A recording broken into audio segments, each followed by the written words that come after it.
The air in the lawyer's office was thick with the smell of old paper and something else, something faintly metallic, like a forgotten penny. I traced the grain of the polished mahogany desk with my fingertip, a nervous habit I'd never managed to shake.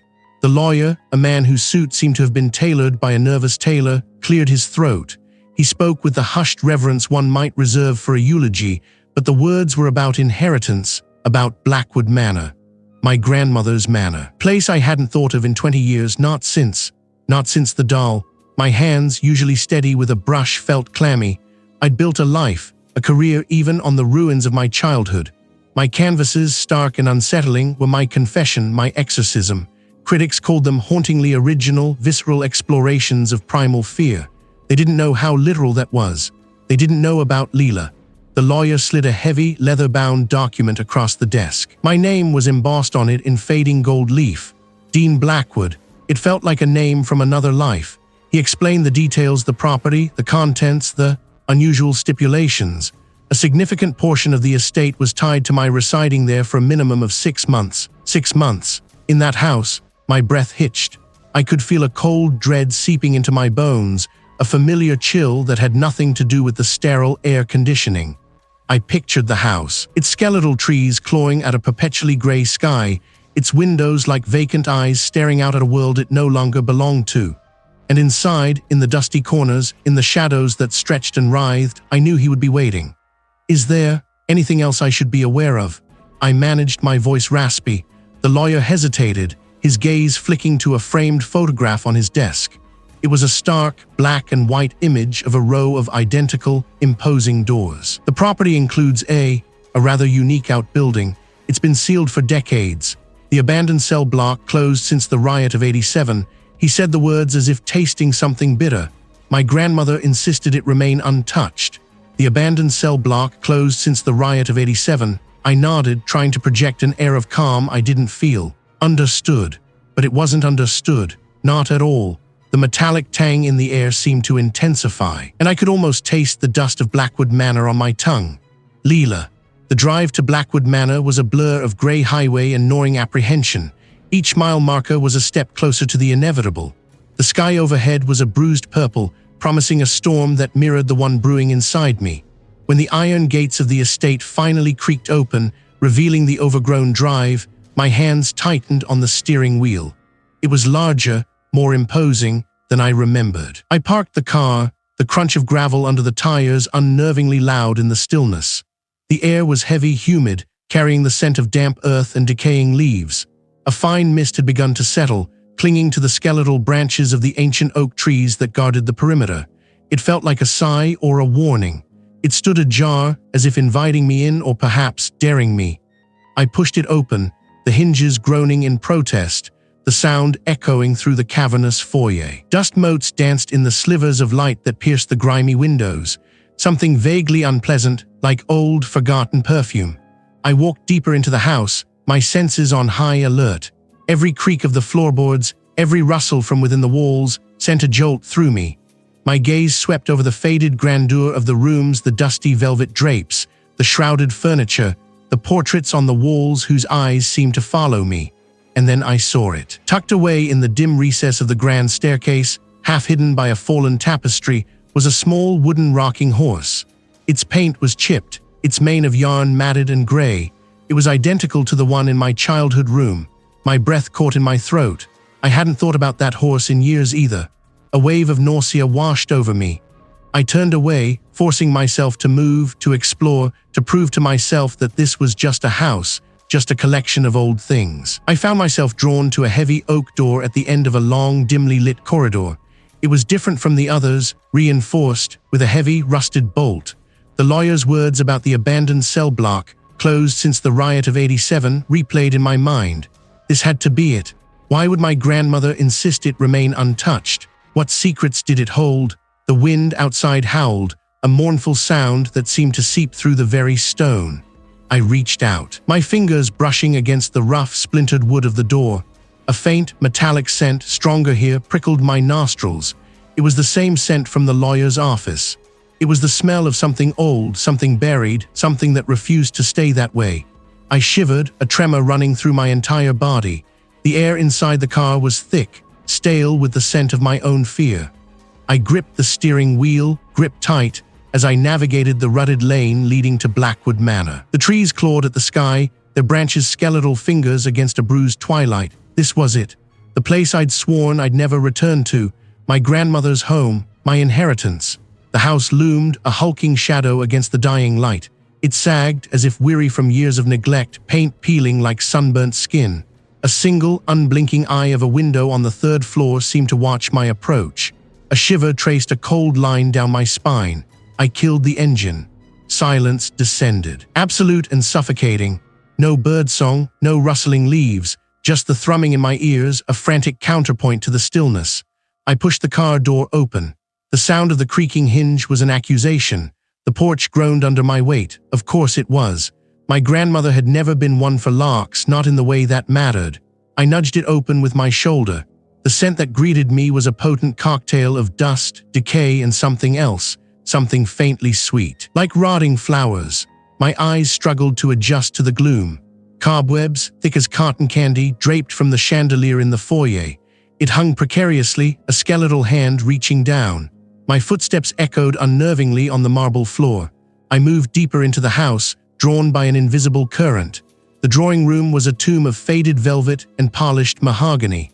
Portraits of stern-faced ancestors lined the walls, their painted eyes following me. I felt like an intruder in my own history. A thick layer of dust coated everything, undisturbed for years. But here and there, a subtle disruption. A faint scuff mark on the floor, too recent to be from the past.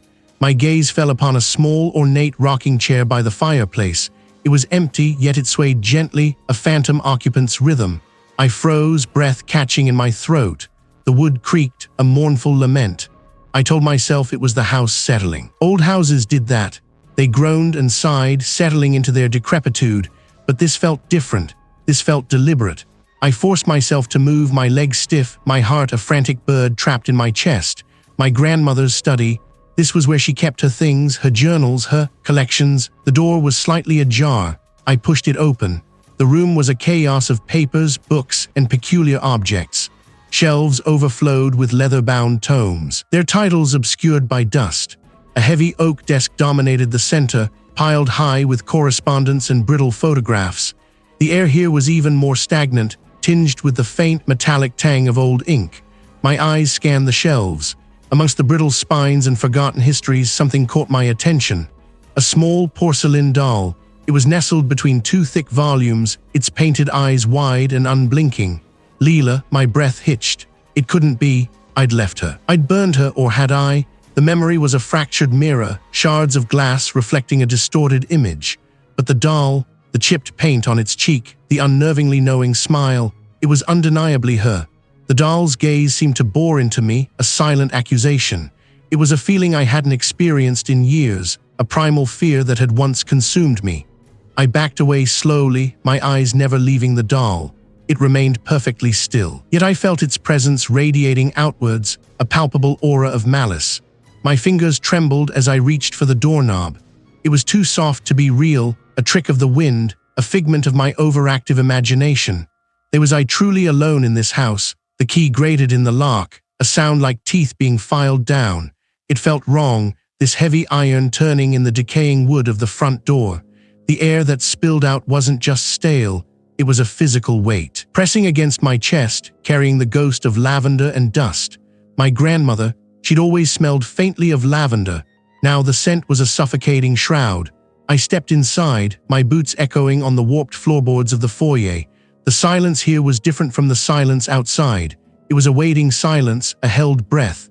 Sunlight filtered through grimy, leaded glass windows, painted weak, shifting patterns on the cobweb-draped furniture. My grandmother's belongings. The solicitor had been vague, a man with weary eyes and a voice that droned like a distant foghorn. Most of it can be disposed of, he'd said, gesturing with a limp hand towards the general gloom, but something in me recoiled at the thought. Disposed of? Lila. The word clawed its way to the surface of my mind, unbidden and unwelcome. I pushed it back hard. I wouldn't think about her, not here, not yet. I started in the drawing room. Dust motes danced in the weak light, thick as a blizzard. A grand piano stood shrouded in a sheet, its keys surely yellowed and silent. My fingers traced the carved armrest of an upholstered chair, the velvet worn smooth, threadbare in places. It felt strangely intimate, touching these things, like I was invading a private space even though he was gone. Upstairs, the bedrooms were a jumble of trunks and hat boxes. The scent of lavender was stronger here, mixed with something else, something metallic and sharp. Like old pennies, I opened a large steamer trunk, layers of brittle lace and moth-eaten wool. A child's rocking horse, its painted eyes chipped, stared blankly at the ceiling. I moved to a smaller, leather-bound trunk, its clasps tarnished. It felt heavier than it should. With a grunt, I pried it open. Inside, nestled amongst yellowed linens and faded photographs, was a wooden box. My breath hitched. My hands trembled as I reached for it. And there he was. He was smaller than I remembered, or perhaps the memory had inflated her over the years. Her porcelain face was cracked, a spiderweb of fine lines across one cheek. Her painted blue eyes, still disturbingly bright, stared up at me from the dim interior of the box. Her dress, a faded floral print, was stiff with age, the lace trim frayed. One button was missing from the bodice. My vision swam. The room seemed to tilt. The metallic scent, the old pennies, it was stronger now. Almost overpowering, it was the smell of fear. My fear. Fragmented images flickered behind my eyes, a small hand reaching out, the rustle of fabric. I slammed the lid shut, the sound a sharp crack that made me jump. It felt like a trapped bird, desperate to escape. I stumbled back, my hands flying to my mouth, muffling a choked gasp. The air in the room felt suddenly thinner, harder to draw into my lungs. I backed out of the room, my eyes fixed on the closed trunk. The photographs on the bed, faces I didn't recognize, blurred into insignificance. All I could see was the cracked porcelain, the vacant stare. The solicitor had mentioned clearing out the house, the contents of the abandoned cell block, closed since the riot of '87 in the West Wing. He'd said it was mostly old records, forgotten files. But what if he was wrong? What if he was in there? Or worse, what if he had always been there, waiting? My legs felt like lead. I needed to get out. I needed to leave this house, this suffocating memory. But the image of Lila nestled in her box was burned into my mind. It wasn't just a doll. It was a vessel, and it was here, in this house, with me. The heavy oak door groaned open, revealing a hallway swallowed by shadow. Dust motes danced in the slivers of light that dared to penetrate the grime-caked windows, each one a tiny, spectral dancer. The air was thick, cloying. Miasma of decay and forgotten lives. My grandmother's scent, lavender and something else, something sharp and metallic, clung to the stillness. I stepped inside, the floorboards beneath my feet protesting with a long, drawn-out shriek. It was like stepping into a tomb. My breath hitched. The silence wasn't empty. It was a presence, a vast, suffocating quiet that pressed in on my eardrums. I stood there for a long moment, my eyes adjusting, trying to make sense of the gloom. A grand staircase. Its banister carved with grotesque, leering faces, ascended into darkness. A grandfather clock, its face a cracked porcelain moon, stood sentinel at the foot of the stairs, its pendulum frozen mid-swing. It felt like time itself had died here. A faint scratching sound drew my attention. It came from the room to my left, the parlor, I presumed.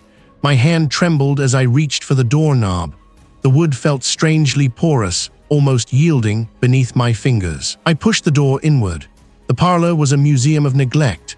Furniture draped in white sheets resembled hunched figures in the dim light. A thick layer of dust coated everything, muffling the already muted sounds of the outside world. And then I saw it. On the mantelpiece, nestled amongst a collection of porcelain figurines with vacant stares, sat Lila. He was exactly as I remembered her porcelain skin unnervingly smooth, her glass eyes fixed in a perpetual, unsettling gaze. Her tiny calico dress was faded, but the intricate stitching was still visible. I took a step back, my heel catching on the worn rug. It seemed to emanate from behind the wall, from within the very structure of the house. My gaze flickered back to Lila. Her painted smile seemed to widen, a subtle, almost imperceptible shift that sent a fresh wave of panic through me. It couldn't be. I forced myself to move, to breathe. This was my grandmother's house. Her legacy. I had to sort through her things to understand. I walked towards the back of the house, past a dining room where a long, dust-shrouded table was set for a meal that would never be eaten. The scratching stopped. I found myself in a narrow corridor leading to a heavy metal door. It looked entirely out of place in the decaying Victorian architecture. A faded sign hung above it, the paint peeling, but I could still make out the words, abandoned cell block. Closed since the riot of '87. Why would my grandmother have an abandoned cell block in her house? It made no sense. The metallic scent I'd noticed earlier was stronger here, a faint coppery tang that made my stomach churn. I reached for the handle of the metal door. It was a sound that spoke of pain, of rage, of something ancient and hungry. My hand recoiled as if burned. Then, a child's giggle, high and clear, drifted from the hallway behind me. It was the same giggle I'd heard years ago, the one that had haunted my nightmares. I spun around, my heart leaping into my throat. The hallway was empty. I stumbled back towards the parlor, my eyes darting everywhere. The scratching had started again, louder now, more frantic. It was coming from the walls, from beneath the floorboards, from everywhere at once. I looked back at the mantelpiece. Lila was still there, her painted eyes staring, her smile fixed. But now, I noticed something else. A tiny, almost imperceptible smudge of dirt on her cheek, directly beneath her left eye. It looked disturbingly like a tear track. I had to get out. I had to leave this house, this suffocating weight of the past. But as I turned towards the front door, a low hum began to fill the air, a resonant vibration that seemed to emanate from the very foundations of the mansion. It grew steadily, a deep, unsettling thrum that made my teeth ache. And then, I heard it again, the child's giggle, closer this time, right behind me. What was happening in this house? The smell of dust and damp plaster clung to me, a second skin. I'd stepped into the abandoned cell block, closed since the riot of '87, more out of a morbid curiosity than any real plan. The air here was different from the rest of the mansion, sharper, metallic, like old blood. The silence was a heavy blanket, punctuated only by my own ragged breaths and the slow drip, drip, drip of water somewhere in the oppressive darkness. This place felt wrong, fundamentally wrong, even for this house. It was a tomb for forgotten rage. I ran a hand along the cold, rough concrete of a wall. It scraped at my fingertips, leaving a fine grit. My studio felt miles away, a sanctuary I desperately needed to return to. But something held me here, a phantom tug in the pit of my stomach. I saw it then, tucked in the corner of my eye, half hidden behind a rusted metal cart. A small wooden easel. It looked impossibly out of place, pristine against the grime. My heart gave a strange, tight lurch. I walked towards it, my footsteps echoing unnervingly.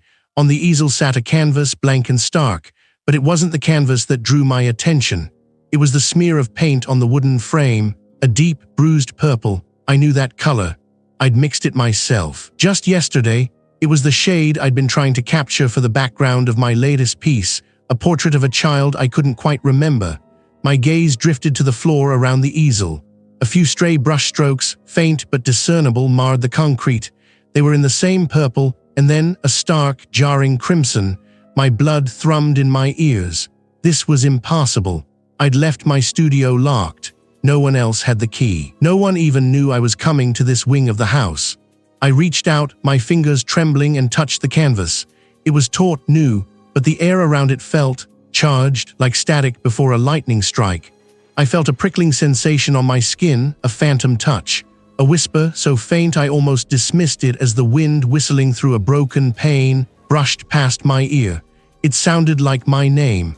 Back in my studio, the familiar scent of turpentine and linseed oil offered little comfort. The canvases leaned against the walls, a silent, accusing audience.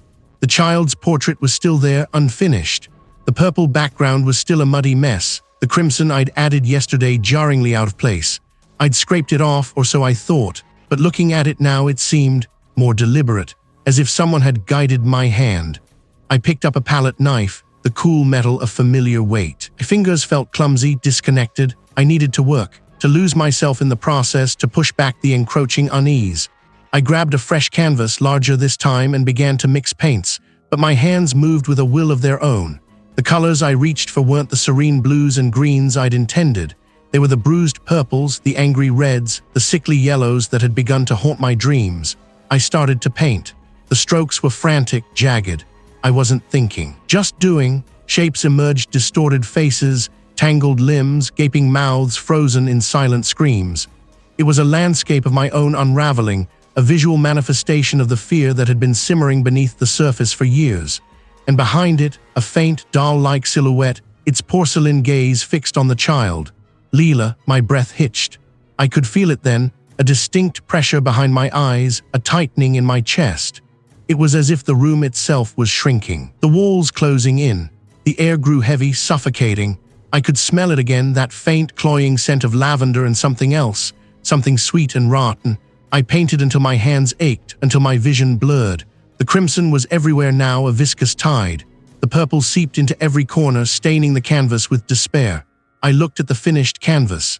It was a raw, visceral outpouring of everything I'd tried to bury. And Lila, he was more than just a silhouette. He was watching, always watching. A sudden gust of wind rattled the studio window, though I'd closed it earlier. The scent of lavender intensified, almost overpowering. I stood frozen, my gaze locked on the canvas, on the painted eyes of the doll. They seemed to gleam with a malevolent intelligence. Had I painted this, or had it been painted through me? Was this my art or her art? And if it was hers, what did she want me to create next? The flashlight beam. A weak yellow eye sliced through the oppressive gloom. It skittered over peeling paint, each flake a brittle whisper against the silence. I moved deeper into the abandoned cell block, closed since the riot of '87. The air here was thick, heavy with a scent I couldn't quite place, not just dust and decay, but something else, something cloying and sweet, like overripe fruit left too long in the sun. It caught in the back of my throat, a sour, unpleasant tickle. My footsteps echoed, unnervingly loud, on the cracked concrete floor. This place, it felt wrong, not just abandoned, but watched. I'd found the ledger tucked away in a loose brick near the warden's old office. It was bound in cracked leather, the pages brittle and yellowed, filled with a spidery, looping script, my grandmother's handwriting. I'd recognized it instantly, a ghost from a past I'd tried so hard to bury. Each entry was dated, detailing daily occurrences, mundane observations, and then gradually something else began to creep in. Mentions of a special project, of progress, and always a recurring name, Lila. My breath hitched. Lila, the doll. The name itself was a physical ache in my chest. I flipped through the pages, my fingers clumsy, afraid of tearing the delicate paper. The entries became more frantic, more obsessive. She wrote about the doll not as an object, but as a recipient, a vessel. She described rituals, strange incantations whispered in the dead of night, and the doll's growing sentience. Lila is pleased. One entry read, the ink bleeding slightly. She drinks the fear. It makes her stronger, the child, me. My grandmother hadn't just owned Lila, she'd created her, or rather she'd fed something into her. I remembered flashes, fragmented images from my childhood, the doll's glassy eyes always following me, the faint, unsettling smile that never quite reached them. I stumbled backward, my heel catching on a loose tile, not entirely. My grandmother's entries grew more desperate. She wrote of losing control, of Lila's hunger becoming insatiable, of the doll's influence spreading beyond the confines of the house. He sees her too now, the script read, shaky and uneven. The boy, he understands. He carries the burden. I thought I could harness it, use it for something else. But it is too much. The price is too high. I must lock her away, keep her from him, for his own good, for everyone's. The riot of '87, it wasn't a riot, it was a cover. My grandmother in her madness had used this place, this abandoned cell block, to try and imprison Lila, to try and contain the entity she'd unleashed. And I, as a child, had somehow become entangled in it. I traced the words, my finger trembling. The boy, he understands. What did I understand? What had I seen that night? The night the doll had been taken from my room, the night my parents had finally sent me away. It was stronger here, almost overwhelming. I closed my eyes, trying to push past the fog of fear to grasp the truth. My grandmother hadn't been trying to protect me from Lila. She'd been trying to protect the world from Lila, and from whatever Lila had done to me. The ledger fell from my numb fingers, landing with a soft thud on the concrete. I looked around the abandoned cell block, the weak light of my flashlight revealing only more decay, more emptiness. But I knew better now. It wasn't empty. It was a cage, and the prisoner, with her painted smile and her hungry eyes, was still here. My gaze fell on the last entry in the ledger, scrawled across the page in a furious, jagged hand. He answered. What had I answered, and to whom? The question hung in the air, a sickly sweet perfume I couldn't place. What had I answered, and to whom? My voice, when I finally found it, was a dry rasp. I don't know. The silence that followed was a heavy blanket, suffocating. I could feel the dust motes dancing in the weak sunlight slanting through the grimy window panes of the main hall, each particle a tiny testament to the house's slow decay. The air tasted of mildew and something else something metallic and sharp, like old blood. My hands, I noticed, were clenched into fists so tight my knuckles were white. I forced them to unclench, the cracking of my joints echoing unnervingly in the stillness. Lila, the thought was a cold knot in my stomach. He was here. I'd felt her presence since I'd stepped over the threshold of this mausoleum. It was a prickling sensation, like 1,000 tiny needles under my skin, a constant hum of malevolence just beneath the surface of the mundane. But this was different. This felt like an active engagement. The thought was a desperate plea, a frantic scramble for solid ground in a sea of shifting sand. I turned towards the heavy oak front door, my boots crunching on scattered debris, dried leaves, fragments of plaster, something that looked suspiciously like a child's forgotten toy soldier. But as my hand reached for the ornate brass handle, it recoiled. And the handle, it was no longer brass. It was bone. Gleaming, polished bone, smooth and unnervingly warm beneath my fingertips. I snatched my hand back, a strangled gasp escaping my lips. This was a trick of the light, a hallucination brought on by stress and exhaustion. I squeezed my eyes shut, counting to 10, then 20. When I opened them, the handle was brass again, tarnished and dull, just as it had been moments before. I backed away from the door, my eyes darting around the hall.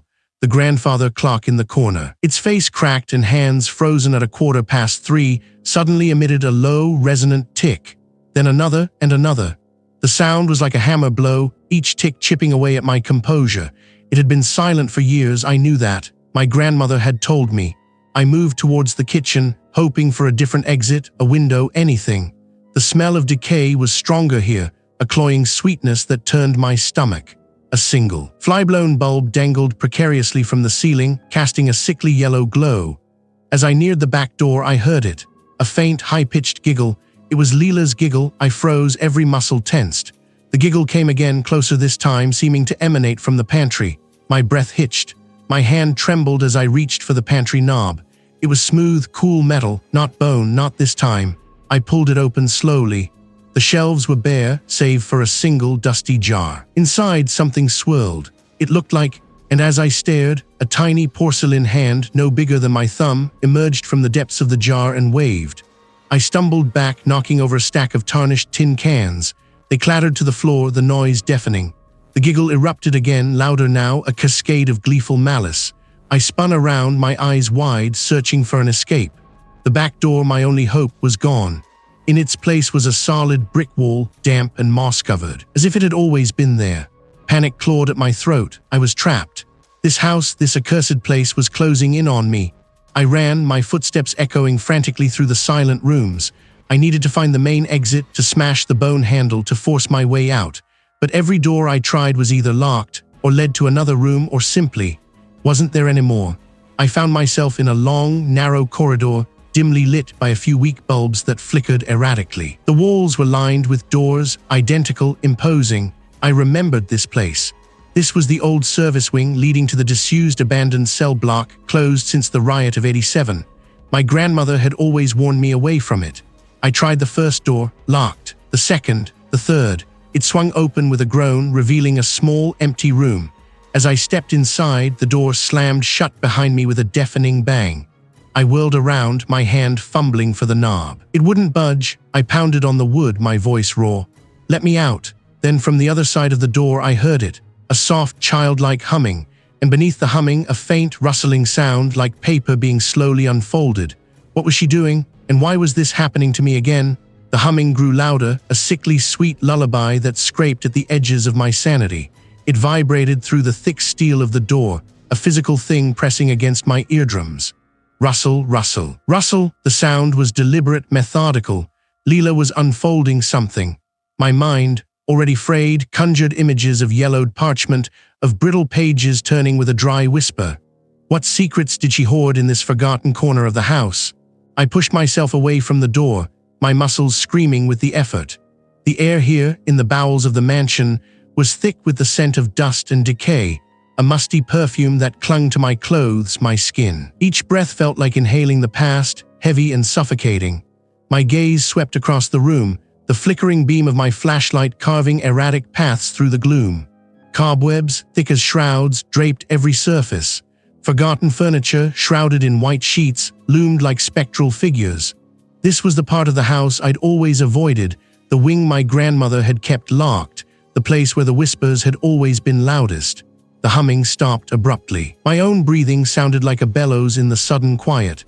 I strained my ears, listening for any shift, any creak, any sign of movement. Nothing, only the frantic thumping of my own heart, a trapped bird against my ribs, then a soft thud. It sounded close, too close. My flashlight beam darted around, a frantic, unfocused search. It was Lila. She sat unnaturally still, her painted eyes seeming to bore into me even from this distance. Her dress, a faded calico, was pristine, not a speck of dust on it. How was that possible? A low giggle like wind chimes made of bone drifted from her direction. It wasn't a happy sound. It was a sound of pure, unadulterated malice. My hands clenched into fists, my grip tight. I had to do this, for my own sake, for the sake of the fractured memories that still haunted my waking hours. I took a step forward, then another. The floorboards groaned beneath my weight, a betrayal in the suffocating quiet. Lila didn't move, she just watched me, her head tilted at an impossible angle. Gooseflesh prickled my arms. I swallowed, my throat dry and constricted. There was that a smile on her painted lips. It sounded pathetic even to my own ears. The giggle came again, closer this time. It was a child's voice, distorted, layered, like a broken record playing at the wrong speed. I always come back. My blood, which had been a frantic drumbeat, now felt like ice water. This was it. This was the heart of the rot. I saw it then, a flicker of movement in the periphery of my flashlight beam. Something shifted behind the overturned armchair. I swung the flashlight beam around, my breath catching in my throat. The corner was empty. Lila was gone. My heart lurched, a sickening drop. Where had she gone? I spun around, my flashlight beam sweeping across the room in a frantic arc. Then I heard it. A faint scraping sound coming from the ceiling above me. My beam shot upwards, and there he was, perched on a heavy, ornate chandelier, her small form silhouetted against the dusty glass. Her painted eyes seemed to glow with an inner light, a malevolent phosphorescence. He was crawling along the chain of the chandelier, moving with an unnatural fluidity, her tiny limbs scuttling like an insect's. The scraping was her tiny porcelain fingers dragging against the metal. This was no longer just a doll. This was something ancient, something hungry. The air around me crackled with an unseen energy. I flinched, stumbling back, my foot catching on something unseen. I scrambled on my hands and knees, my fingers desperately searching for the flashlight. My skin brushed against something soft and yielding, a sheet. I pulled it away, my breath catching. It was an old rocking chair, and on it, perfectly still, sat Lila. Her head was tilted back, her mouth open in a silent scream. But the glow was gone. Her eyes were just painted glass again. A wave of dizziness washed over me. There was I seeing things. There was my mind finally breaking under the strain. I reached out a trembling hand, my fingers brushing against the cool, smooth porcelain of her cheek. She felt solid, real. But the feeling of being watched, of being toyed with, was overwhelming. And then, from the depths of the room, I heard the soft, deliberate unfolding sound begin again. What was she doing this time? And how could I possibly stop it? The air in the abandoned cell block, closed since the riot of '87, was thick with the smell of damp concrete and something else, something metallic and sour. My flashlight beam, a trembling white finger, traced the barred openings. Each cell was a gaping maw, a testament to forgotten suffering. I'd followed the sound, a faint, insistent scraping that had drawn me from the upper floors of the mansion, down into the bowels of the earth to this place. It was here, in this suffocating stillness, that the doll Lila had found her final sanctuary. My breath hitched. The scraping had stopped. Silence, heavier than any sound, pressed in. It wasn't an empty silence, though. My own heartbeat was a clumsy thud against my ribs, each beat echoing in the confined space. I moved deeper, my boots crunching on grit and fallen plaster. The beam swept across a row of cells, then another. Nothing. Then I saw it. It was small, impossibly so, and it moved with a jerky, unnatural grace. Lila. He was perched on a rusted metal cart, her painted eyes glinting, reflecting the weak light like chips of obsidian. Her dress, the same faded calico I remembered, was torn and stained. I raised my flashlight, the beam steadying now, a resolve hardening within me. This was what I'd come for, not to run, not to hide, but to face the source of the nightmares that had plagued me for decades. I took a step forward. Floor groaned. Lila didn't move, but I felt her gaze, a prickling sensation on my skin. It sounded pathetic even to me in this echoing tomb. A faint smile, or what passed for one on that porcelain face, seemed to stretch across her lips. It was a silent mockery. I could almost hear her laughter, a high-pitched, childish giggle that was laced with something ancient and cruel.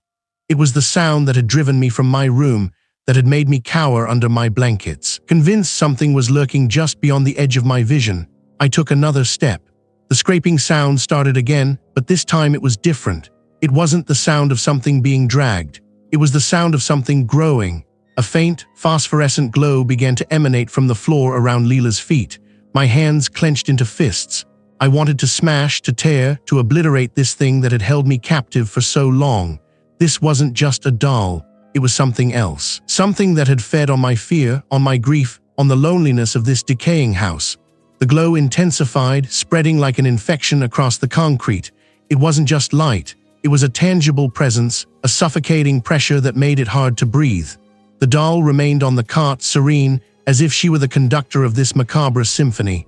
What? I needed to get closer. I needed to touch her, to break the spell, to sever the connection. I lunged forward, my flashlight beam cutting through the unholy light. My hand reached out, fingers outstretched, aiming for the porcelain arm. As my fingertips brushed against her worn fabric, a jolt, not of electricity, but of pure, unadulterated despair coursed through me. The glowing light flared, blinding me for a moment. I recoiled, stumbling back. When my vision cleared, Lila was gone. The cart was empty. A profound emptiness settled over me. I searched the cell, my flashlight beam darting into every corner, every crevice. He was nowhere to be found. I had come here to confront the monster, to end it, but had I? The house was silent now, too silent. What had I truly accomplished in this forgotten place?